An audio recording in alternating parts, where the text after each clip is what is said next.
आसतु देखिबा ये दाग लग जाइथिबा ढालटी को आमे किपरि सफा करिबा देखिबा। यह सफा करने को नहीं तेंतुली अल्प टिके पानी नेबा। देखंतु ढालटी किपरि भाव में दाग हो जाइछि। तेबे आसतु सफा करिबा। तेंतुली घसुछि।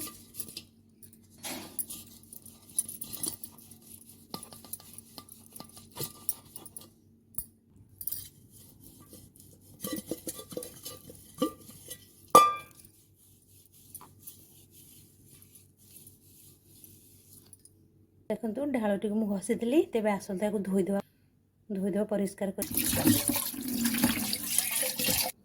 देखंतु किपरि भाव में ढालटी किपरि भाव में सफा हो जाइछि।